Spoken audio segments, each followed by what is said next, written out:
AP ముఖ్యమంత్రి చంద్రబాబు నాయుడు, తెలంగాణ ముఖ్యమంత్రి రేవంత్ రెడ్డి ఇద్దరూ కూడా ఈ నెల 6వ తేదీన హైదరాబాద్లో ప్రజాభవన్లో కలిసి విభజన వల్ల రెండు రాష్ట్రాల మధ్య ఏర్పడినటువంటి కొన్ని సమస్యలను పరిష్కరించుకుందాం, అపరిష్కృతంగా ఉన్నటువంటి ఇరు రాష్ట్రాలకు సంబంధించినటువంటి అంశాలను పరిష్కరించుకుందాం అని చెప్పి మాట్లాడుకున్నటువంటి విషయం మనందరికీ తెలిసిందే. చంద్రబాబు లేఖ రాయటం, దానికి రేవంత్ రెడ్డి స్పందించి ప్రజాభవన్లో కలుద్దామని చెప్పటం. సో ఈరోజు అయితే ఇరు రాష్ట్రాల ముఖ్యమంత్రులు ఢిల్లీ వెళ్ళారు.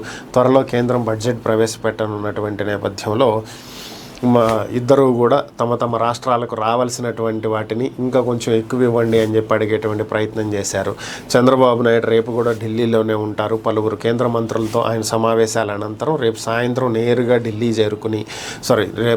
నేరుగా హైదరాబాద్ చేరుకుని అక్కడ ఎల్లుండి 6వ తేదీన రేవంత్ రెడ్డిని కలుస్తారనేది మనకున్నటువంటి సమాచారం. అయితే రేవంత్ రెడ్డితో చంద్రబాబు భేటీ జరుగుతుందా లేదా అనేటువంటి వార్తలు ఇప్పుడు సోషల్ మీడియాలో చక్కర్లు కొడుతున్నాయి. దీనికి సంబంధించినటువంటి వివరాల్లో వెనుక వెళ్ళినట్లయితే బీజేపీకి చెందినటువంటి తెలంగాణ సీనియర్ నేత ప్రభాకర్ ఈయన మాట్లాడుతూ చేసినటువంటి వ్యాఖ్యలు ఏంటి అనేది ఒకసారి పరిశీలించినట్లయితే, తెలంగాణ అనేది కేసీఆర్, రేవంత్ రెడ్డి, ఉత్తమ్ కుమార్ రెడ్డి వీళ్ళ మధ్యలో నలిగిపోతుందని, అసలు రేవంత్ రెడ్డి తెలంగాణకి ముఖ్యమంత్రి అసలు ఇక్కడి నుంచి పరిపాలన జరుగుతుందా లేదా ఢిల్లీ నుంచి పరిపాలన జరుగుతుందా, తెలంగాణ ముఖ్యమంత్రి ఢిల్లీలో ఏమన్నా ఉన్నారా అని చెప్పి ఆయన వ్యాఖ్యానించడం జరిగింది. ఇరు రాష్ట్రాల ముఖ్యమంత్రులు కూర్చుని నిజంగానే రాష్ట్రాల సమస్యల మీద చర్చించి వాటిని ఒక కొలిక్కి తీసుకొస్తే సంతోషించాల్సినటువంటి విషయమే, మేము కూడా దాన్ని ఆహ్వానిస్తున్నాం.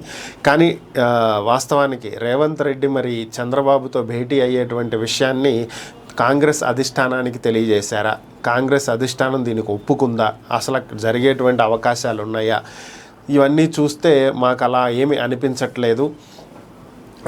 ఏ క్షణమైనా సరే వీళ్ళిద్దరి భేటీ రద్దు అవ్వచ్చు, మమ్మల్ని అడగకుండా నువ్వు నిర్ణయం ఎందుకు తీసుకున్నావు అని చెప్పి రేవంత్ రెడ్డిని కాంగ్రెస్ అధిష్టానం గట్టిగా మందలించేటువంటి అవకాశాలు ఉన్నాయి అనే విధంగా ఆయన వ్యాఖ్యలు చేయడం జరిగింది. సో దీన్ని బట్టి చూస్తే ఢిల్లీలో ఉన్నటువంటి కాంగ్రెస్ పెద్దలు ఈ భేటీకి రేవంత్ రెడ్డికి ఇంకా అనుమతి ఇవ్వలేదు అనేటువంటి ఒక విషయాన్ని ఆయన తెర మీదకు తీసుకొచ్చారు.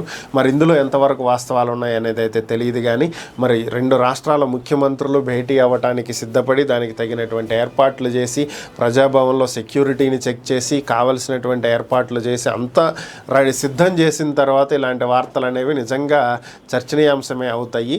మరి 6వ తేదీన ఇరు రాష్ట్రాల ముఖ్యమంత్రులు భేటీ అయ్యి అపరిష్కృతంగా ఉన్నటువంటి సమస్యలను పరిష్కరిస్తారో లేదో చూడాలి.